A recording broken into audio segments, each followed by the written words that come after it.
Assalamualaikum warahmatullahi wabarakatuh. Sahabat muslim yang dirahmati Allah. Di kesempatan kali ini kita akan membahas dan menceritakan sebuah kisah yang sangat masyhur di kalangan kaum muslimin Indonesia maupun lainnya, sehubungan dengan kisah Nabi Daud alaihissalam yang kisah ini banyak dipelintir kesana kemari, sehingga timbullah fitnah dan kisah yang tidak senonoh terhadap seorang Nabi Allah. Bagaimana kisahnya? Yuk, langsung saja kita ke ceritanya.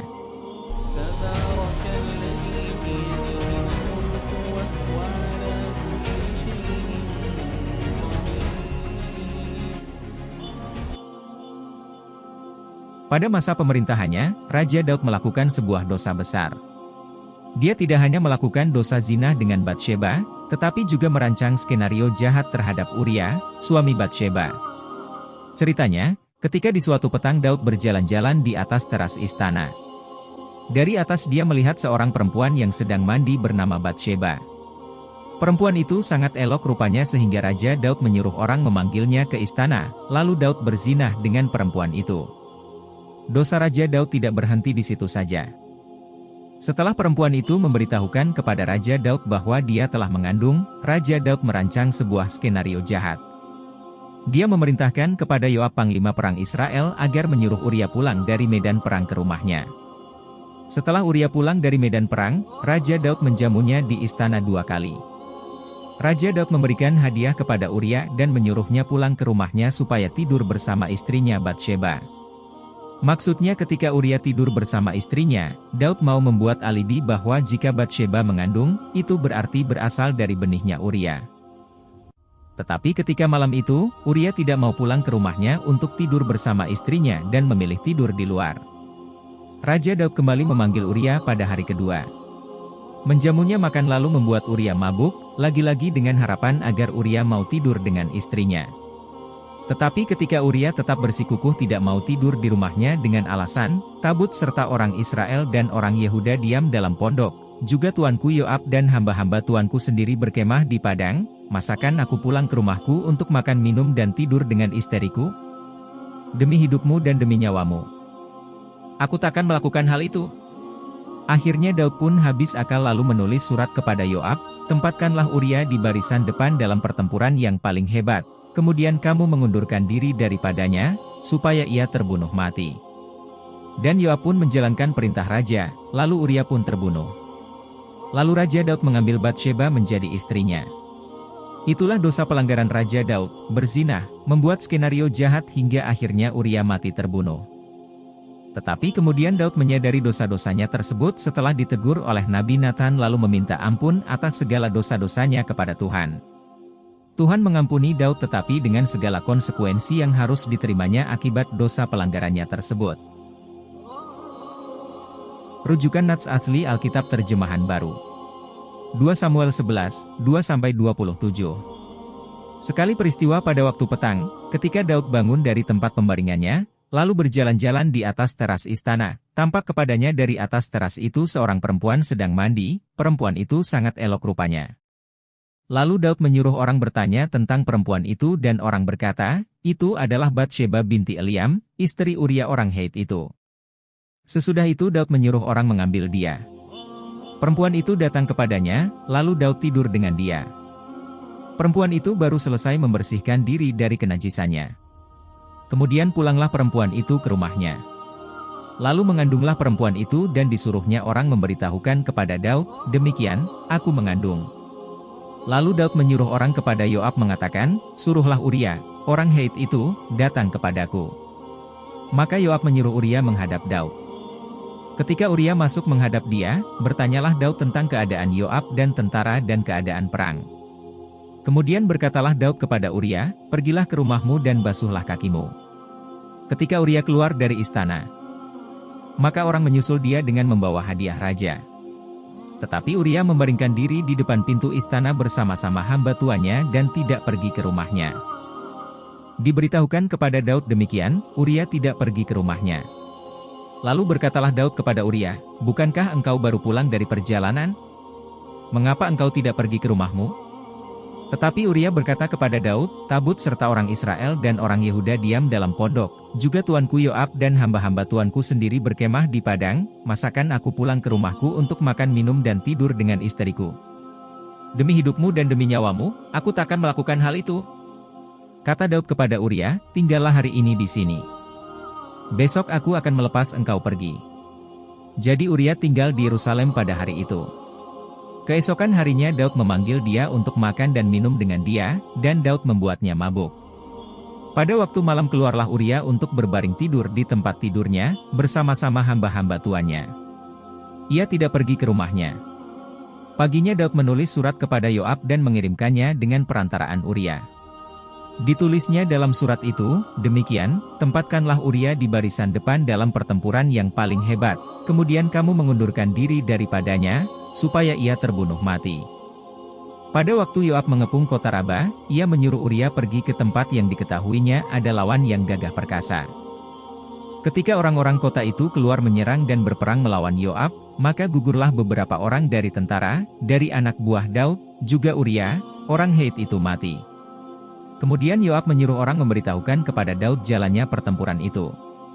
Ia memerintahkan kepada suruhan itu, demikian, jika engkau sudah selesai mengabarkan jalannya pertempuran itu kepada raja, dan jikalau raja menjadi geram dan berkata kepadamu, mengapa kamu demikian dekat ke kota itu untuk berperang? Tidakkah kamu tahu, bahwa orang akan memanah dari atas tembok? Siapakah yang menewaskan Abimelekh bin Yerubeset? Bukankah seorang perempuan menimpakan batu kilangan kepadanya dari atas tembok, sehingga ia mati di Tebes? Mengapa kamu demikian dekat ke tembok itu?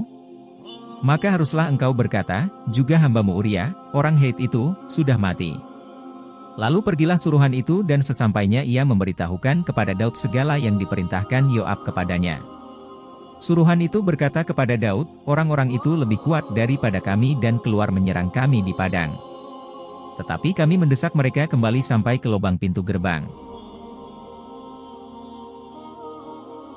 Pada waktu itu pemanah-pemanah menembak kepada hamba-hambamu dari atas tembok, sehingga beberapa dari hamba raja mati, juga hambamu Uria, orang Het itu, sudah mati. Kemudian berkatalah Daud kepada suruhan itu, beginilah kau katakan kepada Yoab. Janganlah sebal hatimu karena perkara ini, sebab sudah biasa pedang makan orang ini atau orang itu. Sebab itu perhebatlah seranganmu terhadap kota itu dan runtuhkanlah itu. Demikianlah kau harus kuatkan hatinya. Ketika didengar istri Uria, bahwa Uria suaminya sudah mati, maka merataplah ia karena kematian suaminya itu. Setelah lewat waktu berkabung, maka Daud menyuruh membawa perempuan itu ke rumahnya. Perempuan itu menjadi istrinya dan melahirkan seorang anak laki-laki baginya. Tetapi hal yang telah dilakukan Daud itu adalah jahat di mata Tuhan. Kemudian ada juga kisahnya di versi Islam. Konon dikisahkan bahwa Nabi Daud alaihissalam membagi hari-harinya menjadi 3, 1 hari untuk mengurusi urusan manusia, 1 hari untuk beribadah kepada Allah, dan 1 hari lagi untuk para istrinya yang berjumlah 99. Setiap kali beliau membaca Alkitab maka beliau mengetahui keutamaan Nabi Ibrahim, Ishak, dan Yakub, maka beliau berkata, Ya Allah, segala keutamaan telah dihabiskan oleh bapak-bapakku, maka berilah saya keutamaan seperti yang engkau berikan kepada mereka. Maka Allah mewahyukan kepadanya, bahwasanya bapak-bapakmu telah mendapatkan ujian, Nabi Ibrahim diuji dengan menyembelih anaknya, Nabi Ishak diuji dengan buta kedua matanya sedangkan Yakub diuji dengan kesedihan karena kehilangan Yusuf, sedangkan engkau belum diuji seperti mereka. Maka Nabi Daud berkata, Ya Allah, ujilah saya seperti mereka dan berilah aku keutamaan seperti keutamaan mereka. Lalu Allah mewahyukan bahwa engkau akan diuji maka bersiap-siaplah. Selepas kejadian tersebut, datanglah setan kepadanya dalam bentuk burung merpati yang terbuat dari emas lalu hinggap di kaki Nabi Daud saat beliau sedang sholat. Maka beliau menjulurkan tangan untuk meraihnya, burung tersebut menjauh, Nabi Daud pun membuntutinya. Tiba-tiba beliau melihat seorang wanita sangat cantik jelita sedang mandi di loteng rumahnya, wanita itu pun melihatnya, maka dia menjulurkan rambutnya ke seluruh badannya, hal itu membuat Daud tertarik padanya. Nabi Daud pun menanyakannya, ternyata dia sudah mempunyai suami yang sedang di medan pertempuran. Nabi Daud pun mengutus panglima perang agar mengirim Uria, suami wanita tersebut, untuk mengikuti perang lainnya yang lebih dahsyat sehingga akhirnya dia terbunuh. Lalu Nabi Daud menikahinya. Barusan Nabi Daud menemui istri barunya tersebut, Allah mengutus 2 malaikat dengan berbentuk manusia. Keduanya minta izin untuk bisa bertemu dengan Nabi Daud. Namun saat itu adalah hari ibadah beliau sehingga keduanya dihalangi oleh penjaga, maka keduanya pun melompat pagar. Ternyata saat itu Nabi Daud sedang sholat. Keduanya lalu duduk di hadapannya. Nabi Daud pun terkejut. Maka keduanya berkata, "Janganlah kamu merasa takut, kami adalah 2 orang yang bersengketa, salah satu dari kami menzalimi lainnya, maka hukumilah kami secara adil." Nabi Daud berkata, "Kalau begitu ceritakanlah urusan kalian berdua." Salah satunya berkata, "Saudaraku ini mempunyai 99 kambing betina, sedangkan saya hanya memiliki 1 ekor kambing, namun dia ingin merebut kambingku agar kambingnya genap 100. Nabi Daud pun bertanya pada satunya, lalu dia berkata, "Ya, saya mempunyai 99 kambing dan dia hanya punya 1. Namun saya ingin merebutnya agar kambingku genap 100. Nabi Daud bertanya, "Apakah saudaramu itu rela menyerahkannya?" Dia menjawab, "Tidak, dia tidak rela." Maka Daud berkata, "Kalau begitu, kami tidak akan membiarkanmu melakukannya, jika engkau terus merebutnya maka kami akan menghukummu." Tiba-tiba salah satu dari keduanya berkata, "Wahai Daud, engkau lebih layak untuk dihukum, engkau mempunyai 99 istri, sedangkan Uria hanya memiliki 1 istri, engkau kirim dia untuk berperang agar dia terbunuh lalu kamu bisa menikah dengan istrinya." Saat itu Nabi Daud baru sadar bahwa dia telah berbuat salah, segeralah dia tersungkur sujud sambil menangis. Dia menangis selama 40 hari tidak pernah bangkit kecuali untuk kebutuhan mendesak, sehingga tanah yang terkena tetesan air matanya sampai tumbuh rumput. Maka Allah mewahyukan kepadanya, "Wahai Daud, berdirilah. Aku telah mengampuni dosamu." Maka Nabi Daud berkata, "Ya Allah, saya mengetahui bahwa engkau telah mengampuniku, namun jika nanti pada hari kiamat, Uria datang menenteng kepalanya yang berlumuran darah, lalu dia berkata, 'Ya Allah, tanyalah Daud, kenapa dia membunuhku?' Maka Allah berfirman, 'Jika demikian, maka aku akan memanggil Uria, dan akan aku pinta keikhlasannya untukmu, yang dengannya akan aku balas dengan surga, niscaya dia akan merelakannya untukmu.'